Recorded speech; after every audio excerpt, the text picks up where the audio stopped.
Good morning. I look a little crazy. I got oil on my shirt from hair. Good morning, good morning, good morning. I'm gonna make sure y'all can hear me. I'm gonna make sure we're starting right at 7 today. So it is your girl, Pastor Courage Molina. And we are here today for our daily Bible reading or chronological Bible reading plan. We are here Monday through Friday at 7 a.m. Go ahead and hit the subscribe button if you haven't. And good morning, Laverta, Maritza. Go ahead and hit the subscribe button. Navasia, if you haven't. We are reading Genesis chapter 19 through 21. In the NLT, New Living Translation.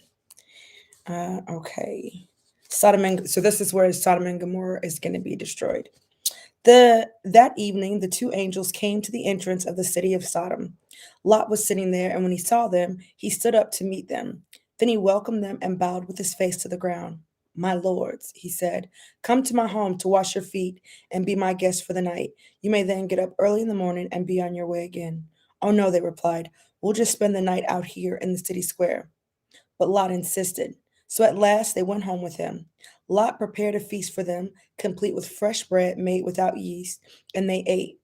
But before they retired for the night, all the men of Sodom, young and old, came from all over the city and surrounded the house. They shouted to Lot, where are the men who came to spend the night with you? Bring them out to us so we can have sex with them. So Lot stepped outside to talk to them, shutting the door behind him. Please, my brothers, he begged, don't do such a wicked thing. Look, I have two virgin daughters. Let me bring them out to you, and you can do with them as you wish. But please leave these men alone, for they are my guests and are under my protection. Stand back, they shouted. This fellow came to town as an outsider, and now he's acting like our judge. We'll treat you far worse than those other men. And they lunged toward Lot to break down the door. But the two angels reached out, pulled Lot into the house, and bolted the door. Then they blinded all the men, young and old, who were at the door of the house, so they gave up trying to get inside. Meanwhile, the angels questioned Lot. Do you have any other relatives here in the city? They asked. Get them out of this place. Your sons in laws, sons, daughters, or anyone else, for we are about to destroy this city completely. The outcry against this place is so great, it has reached the Lord, and he has sent us to destroy it. So Lot rushed out to tell his daughter's fiancés, quick, get out of the city. The Lord is about to destroy it. But the young men thought he was only joking. At dawn the next morning, the angels became insistent. Hurry, they said to Lot. Take your wife and your two daughters who are here. Get out right now, or you will be swept away in the destruction of the city. When Lot still hesitated, the angel seized his hand and the hands of his wife and two daughters and rushed them to safety outside the city, for the Lord was merciful. When they were safely outside the city, one of the angels ordered, run for your lives and don't look back or stop anywhere in the valley. Escape to the mountains, or you will be swept away. Oh, no, my lord, Lot begged. You have been so gracious to me and saved my life, and you have shown such great kindness. But I cannot go to the mountains. Disaster would catch up to me there, and I would soon die. See, there is a small village nearby. Please let me go there instead. Don't you see how small it is? Then my life will be saved. All right, the angel said, I will grant your request. I will not destroy the little village, but hurry, escape to it, for I can do nothing until you arrive there.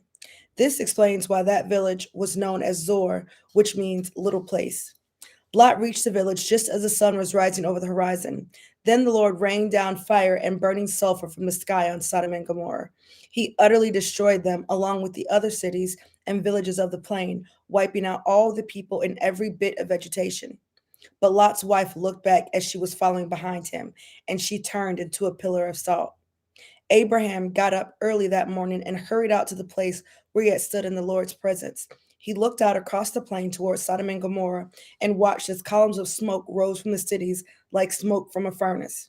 But God had listened to Abraham's request and kept Lot safe, removing him from the disaster that engulfed the city of the plain. Listen, it's so good already. Right? So good already. I just would like to say, because a lot of times, you talk to people and they're like, oh, well, it said this in the Bible, and Lot was willing to give his daughters up to be um basically raped or for the men to have sex with them, to prostitute them out or whatever. Not all scripture is the same, right? So this is why you got to know how to approach the word, because some of the Bible is what we call prescriptive. It is prescribing a way of life, a way of thinking, an attitude, a belief system. It is prescriptive. Some of the Bible, though, is descriptive. It is just describing what's happening. It's not saying for you to model your life after everything everybody in the Bible does. Some of what you read in the Word of God is descriptive, and it's so important for you not to confuse prescriptive and descriptive, because when something is descriptive, if you model your life after it, you are not actually walking in the Word of God. Does that make sense? Or you have some type of it immediately dropped into my mind when I said that. It immediately dropped into my mind this idea about women pastors. Well, Paul said this. Well, have we studied the text to see if one, it was descriptive of what Paul was saying to that particular church in that particular situation? Or was it descriptive, right? Was it descriptive or was it prescriptive? Is he saying, this is how I feel about all things everywhere? The same is also true about marriage and divorce. I think it's so important for us to really study the scripture and ask ourselves, what about this text tells me that it's prescriptive, that it's not just describing something that the Lord said or that's a man of God or woman of God said or what happened there. Also want to point out there's no conversation, there's no anything except for this descriptive text that we see that gives us an insight into Lot's character. We can we can make some judgments based on how he's behaving or whatever, but we can see that he's saved because of Abraham. Some of the people, you're right, they wilding out in your life. Your sister, your brother, your children, your spouse. It's you right. They are definitely wilding out. But God can bless them, keep them, and protect them at your request. Lot was saved from disaster, not because he was so great, not because he was so righteous. We saw he was trying to give his girls to these men, right? But the Lord kept him kept him safe because of Abraham. I wonder who the Lord would keep safe because of you. Some of y'all not even asking, but they ain't my business. Lot and his daughters, verse 30. Afterward, Lot left Zor because he was afraid of the people there, and he went to live in a cave in the mountains with his two daughters. One day, the old daughter said to her sister, there are no men left anywhere in the entire area, so we can't get married like everyone else, and our father will soon be too old to have children. Come, let us get him drunk with wine, and then we will have sex with him. That way we will preserve our family line through our father.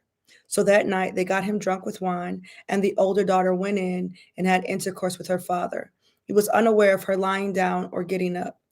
The next morning, the older daughter said to her younger sister, I had sex with our father last night. Let's get him drunk with the wine again tonight, and you go in and have sex with him.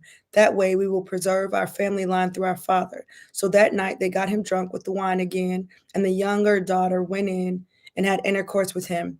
As before, he was unaware of her lying down or getting up. As a result, both of Lot's daughters became pregnant by their own father. When the older daughter gave birth to a son, she named him Moab. He became the ancestors of the nation known as the Moabites. When the younger daughter gave birth to a son, she named him Benami. He became the ancestor of the nation now known as the Ammonites. Now that's gross, right? Like I'm just saying that's gross or whatever. Um, but also goes to show the depravity that happens when you live amongst an unholy people, when you are immersed in it. There was so much evil and wickedness going on in Sodom and Gomorrah that God decided to destroy the entire town. And they lived there. They were not immune to that, right? Some of that seeped into them. Also, they're kind of doing what we sometimes do, catastrophizing. There are no other men in the world. Is that true? There are no other men in the world? No.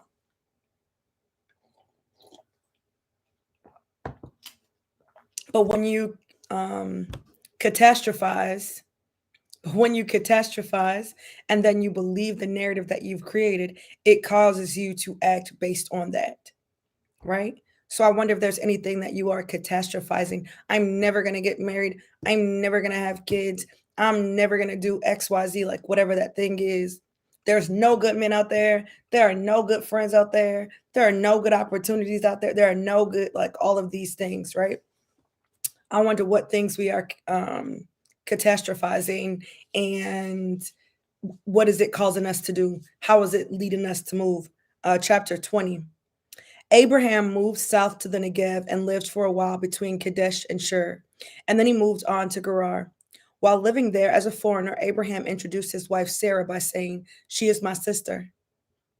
So King Abimelech of Gerar sent for Sarah and had her brought to him at his palace. But that night, God came to Abimelech in a dream and told him, "You are a dead man, for that woman you have taken is already married." But Abimelech had not slept with her yet. So he said, "Lord, will you destroy an innocent nation? Didn't Abraham tell me she is my sister? And she herself said, 'Yes, he is my brother.' I acted in complete innocence. My hands are clean." In the dream, God responded, "Yes, I know you are innocent. That's why I kept you from sinning against me and why I did not let you touch her. Now return the woman to her husband, and he will pray for you, for he is a prophet. Then you will live. But if you do not return her to him, you can be sure that you and all your people will die." I got a lot to say. Abimelech got up early the next morning and quickly called all his servants together. When he told them what had happened, his men were terrified. Then Abimelech called for Abraham. "What have you done to us?" he demanded. "What crime have I committed that deserves treatment like this, making me and my kingdom guilty of this great sin? No one should ever do what you have done. Whatever possessed you to do such a thing?" Abraham replied, "I thought, this is a godless place. They will want my wife and will kill me to get to her. And she really is my sister, for we look at this technicality. And she really is my sister, for we both have the same father but different mothers. And I married her. When God called me to leave my father's home and to travel from place to place, I told her, 'Do me a favor. Wherever we go, tell the people that I am your brother.' Then Abimelech took some of his sheep and goats, cattle, and male and female servants, and he presented them to Abraham. He also returned his wife Sarah to him. Then Abimelech said, 'Look over my land and choose any place where you would like to live.' And he said to Sarah, 'Look, I am giving your brother 1,000 pieces of silver in the presence of all these witnesses. This is to compensate you for any wrong I may have done to you. This will settle any claim against me, and your reputation is cleared.' Then Abraham prayed to God, and God healed Abimelech, his wife, and his female servants, so they could have children, for the Lord had caused all the women to be infertile because of what happened with Abraham's wife, Sarah. When I first started reading the Bible every day, I started in Genesis. I didn't know any place else to start. I just started Genesis 1:1, and I just read through the entire Bible, day by day, right? I just read and read and read.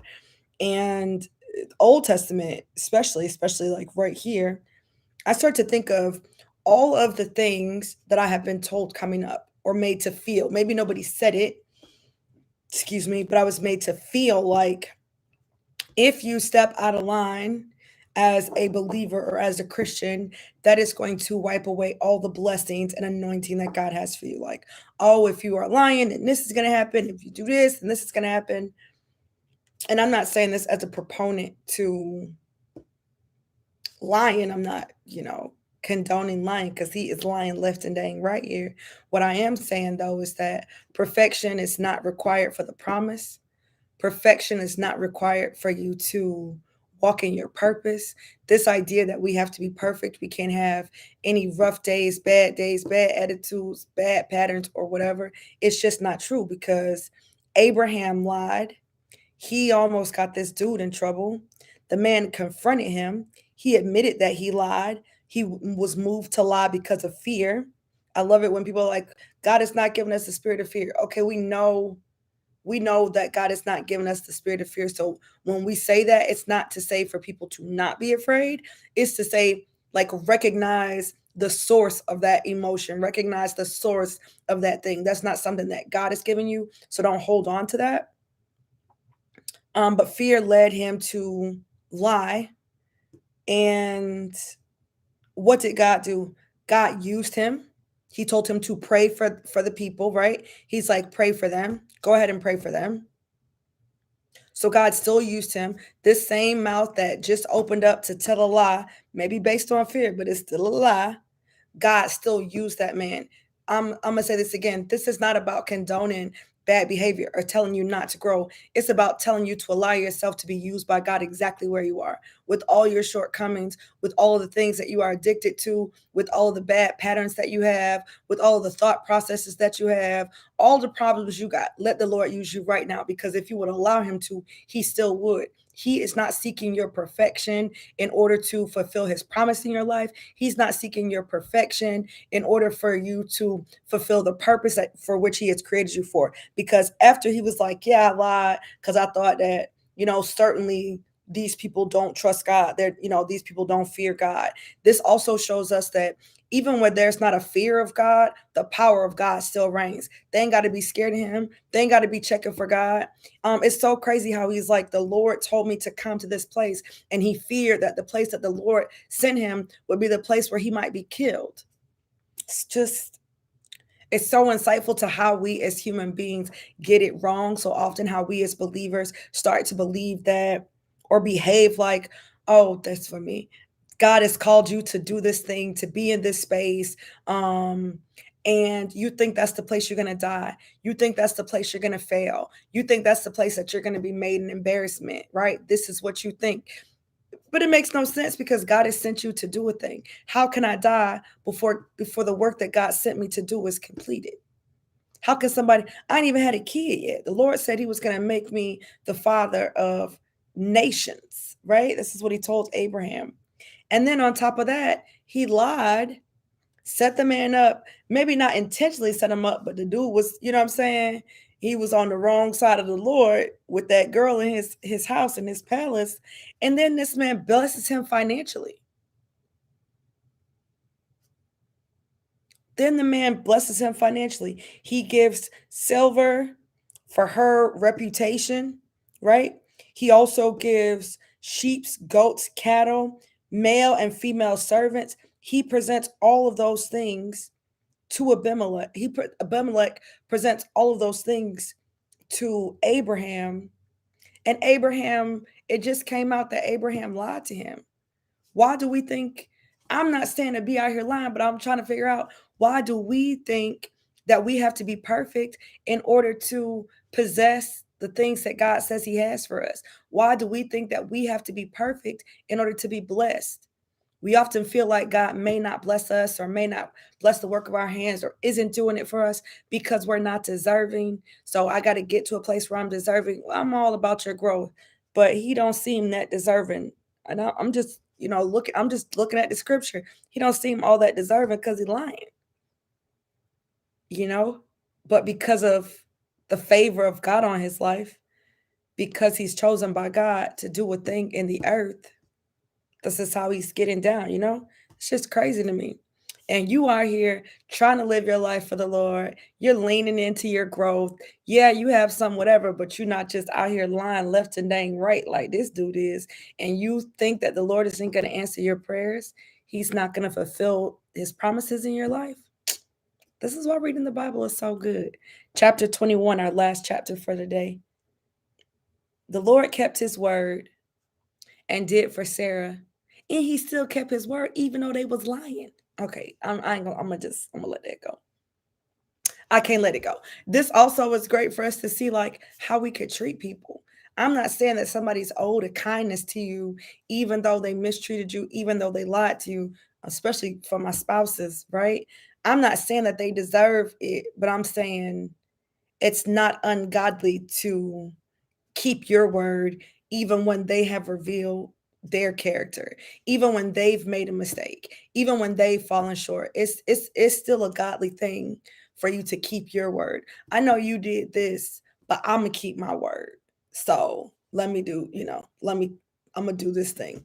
Chapter 21, the Lord kept his word and did for Sarah exactly what he had promised. She became pregnant and she gave birth to a son for Abraham in his old age. This happened at just the time God had said it would. Abraham named their son Isaac. 8 days after Isaac was born, Abraham circumcised him as God had commanded. Abraham was 100 years old when Isaac was born. 1 second.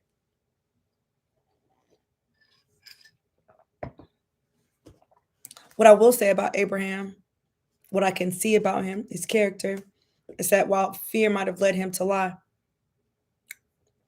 his promise, the promise being fulfilled in his life didn't cause him to go back on what he committed to doing, right? So sometimes we get blessed, like the Lord promises us something, a blessing or whatever, and then we get that thing, and when we get it, we stop doing what we promised to do. So maybe now that he's got a son, you following me? Maybe now that he's got a son, it's like, okay, I got this son. I don't have to circumcise him because I got my promise now, right? Some of you said to have and to hold. Somebody said to have and to hold. For somebody said for better, for worse. I ain't got no married people on the line. Maritza, what's up, Beverly, Kimberly, Angela Hampton? I mean, the Lord, somebody got into a covenant with the Lord and said, for better or for worse. Then you got married and you was like, changed my mind. You prayed for a spouse. You got into a covenant so that you could get the spouse. And then, you was like, changed my mind. Well, Abraham didn't do that. Abraham, the deal, right? The terms and conditions were that every male in his house would be circumcised. He circumcised himself. It's easy to say yes to this painful thing when I have to pay before I get it. But once I get it, am I still going to commit to the sacrifice that's required? It's easy to say I'm going to love this person. I'm going to be with them. I'm going to have their back. I'm going to do X, Y, Z. It's easy to say that, God, I'm going to give 10% to the church. I'm going to do this. I'm going to do that. But then when you get that job, now you ain't giving 10% to the church. Because now you didn't got the blessing. If I get this increase, God, then I'm going to do such and such. If you let me quit my job, then I'm going to go all in for you, Lord. And now you didn't quit your job, and now you ain't working half as hard as you was before. Like Abraham's character, even though he now has possession of the promise, he didn't go back on his word. He went ahead and circumcised his son as he promised. Verse 6, and Sarah declared, God has brought me laughter. All who hear about this will laugh with me. Who would have said to Abraham that Sarah would nurse a baby? Yet I have given Abraham a son in his old age. When Isaac grew up and was about to be weaned, so this probably makes him about 3, Abraham prepared a huge feast to celebrate the occasion. But Sarah saw Ishmael, the son of Abraham, and her Egyptian servant Hagar, making fun of her son Isaac. So she turned to Abraham and demanded, get rid of that slave woman and her son. He is not going to share the inheritance with my son Isaac. I won't have it. This upset Abraham very much because Ishmael was his son. But God told Abraham, do not be upset over the boy and your servant. Do whatever Sarah tells you, for Isaac is the son through whom your descendants will be counted. But I will also make a nation of the descendants of Hagar's son, because he is your son too. So Abraham got up early the next morning, prepared food and a container of water, and strapped them on Hagar's shoulders. Then he sent her away with their son, and she wandered aimlessly in the wilderness of Beersheba. When the water was gone, she put the boy in the shade of a bush. Then she went and sat down by herself about 100 yards away. I don't want to watch the boy die, she said as she burst into tears. But God heard the boy crying, and the angel of God called to Hagar from heaven. Hagar, what's wrong? Do not be afraid. God has heard the boy crying as he lies there. Go to him and comfort him, for I will make a great nation from his descendants. Then God opened Hagar's eyes, and she saw a well full of water. She quickly filled her water container and gave the boy a drink. And God was with the boy as he grew up in the wilderness. He became a skillful archer, and he settled in the wilderness of Paran. His mother arranged for him to marry a woman from the land of Egypt. She feels away. She sends the girl away. Abraham's heart is broken because that's his son. Please understand, that it is not because Sarah said that he wasn't going to have any share in the inheritance of her son. God said that years ago that the promise would be fulfilled through a son that he would have with Sarah. So the Lord is not like, oh, okay, well, this is what Sarah said. That's not what's happening here. The Lord already said that. And the Lord is just reminding Abraham here, right? Like, okay, that's cool. He also already told Abraham before this that he would bless his son Ishmael because it was his son, that he would also be blessed, right? God was with him all that time. God spared him. Like, just the Lord is so good. Verse 22. About this time, Abimelech came with Phicol, his army commander, to visit Abraham. God is obviously with you, helping you in everything you do, Abimelech said. Swear to me in God's name that you will never deceive me, my children, or any of my descendants. I have been loyal to you. So now swear that you will be loyal to me and to this country where you are living as a foreigner. Abraham replied, yes, I swear to it. Then Abraham complained to Abimelech about a well that Abimelech's servants had taken by force from Abraham's servants. This is the first I've heard of it, Abimelech answered. I have no idea who was responsible. You have never complained about this before. Abraham then gave some of his sheep, goat, and cattle to Abimelech, and they made a treaty. But Abraham also took 7 additional female lambs and set them off by themselves. Abimelech asked, why have you set these 7 apart from the others? Abraham replied, please accept these 7 lambs to show your agreement that I dug this well. Then he named the place Beersheba, which means well of the oath, because that was where they had sworn the oath. After making their covenant at Beersheba, Abimelech left with Phicol, the commander of his army, and they returned home to the land of the Philistines. Then Abraham planted a I think that is actually an almond tree, tamarisk tree at Beersheba, and there he worshiped the Lord, the eternal God. And Abraham lived as a foreigner in Philistine country for a long time. Oh, tomorrow's gonna be good, good. The covenant with Abraham, God is obviously with you. Now, let me just tell you right now.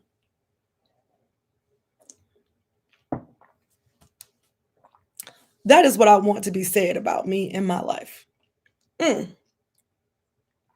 Lord is obviously with you, right? Who wants that? Who wants to be connected to people, going out to the highways and the byways, whatever, and somebody's like, oh, the Lord is obviously with you, helping you in everything you do.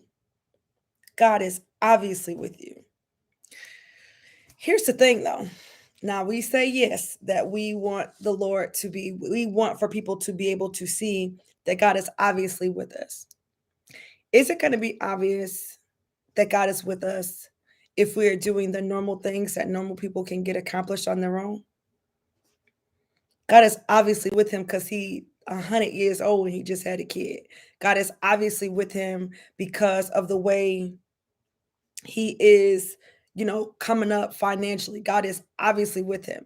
But it also implies that what Abraham is doing, receiving, or experiences is above and beyond what makes sense naturally. God is obviously with you. Means that you were at some point in some position where you were unqualified. You didn't really have what they say is God obviously with you. You know what I'm saying? If you were a young dude and you was out here and you made a baby, I don't know that they would say that, right? You 27, he married and now they pregnant. I mean, yes, the Lord is with them because people, struggle to have a baby, but I don't know that people would say that at age 27. At age 90, God is obviously with you. You lead in the church and you don't even know nothing about leading the church and the church is growing. The Lord is obviously with you, right? You are able to do this thing, A, B, or C, that nobody would expect for you to do or for anybody to be able to do in your position. The Lord is obviously with you. So we want that. We want that lifestyle that the Lord is obviously with us, but it means that we are peculiar, not just because the Lord has called us that, but in our lifestyle and in our living.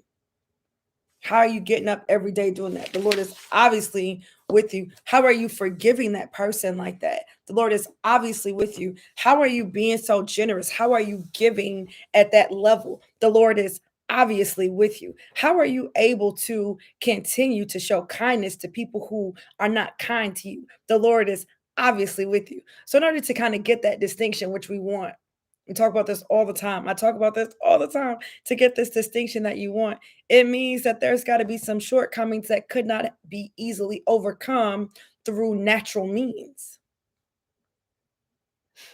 You still want the God is obviously with you moniker?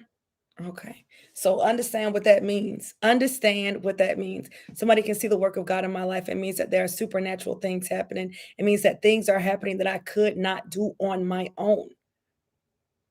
The Lord is obviously with her because ain't no way she got that publishing deal. What that means? It means you was the underdog.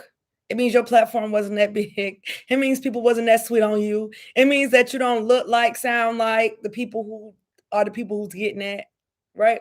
Oh, the Lord is obviously with you. Why? Because the way they treated you, mistreated you, talked to you crazy, you are still kind to them, still allowing them to be in your space, still keeping your word to them. The Lord is obviously with you because ain't no human being on earth going to be putting up with the stuff you putting up with. Oh, you don't want standing in the gap for this one and that one. The Lord is obviously with you. How long you been going through that in your marriage? The Lord is obviously with you because it would be impossible for you to have the capacity that you seem to have. Oh, you've been through all of that and you still ain't broken. You still ain't lost your mind. The Lord is obviously with you.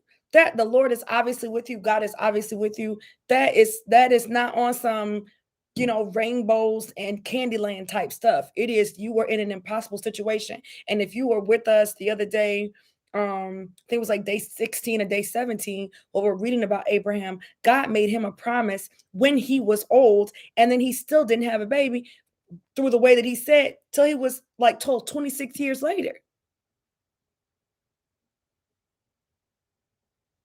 You know what I'm saying? That God is obviously with you. That comes on the side of some supernatural. Ain't no way you could have made it, should have made it by yourself without God. Ain't no way. It means you went through hell and you did more than survive. You thrived. It means you went through the fire and you weren't singed. God is obviously with you. It means that you follow God even though it didn't make any sense. And now God is blessing the work of your hands and you should be the last pick for that position. God is obviously with you. All right. You took a hit financially and you still paying your tithes and offering. The Lord is obviously with you. You can't really do for yourself, but you didn't open up your home to do for somebody else. The Lord is obviously with you. I'm just saying. I remember telling somebody, I'm like, I love the Lord's math. I used to when I first quit my job, probably like the second year, the first year I quit my job, things were fine. I was able to secure two contracts right away that basically replaced my income. But that second year was tight and it wasn't right.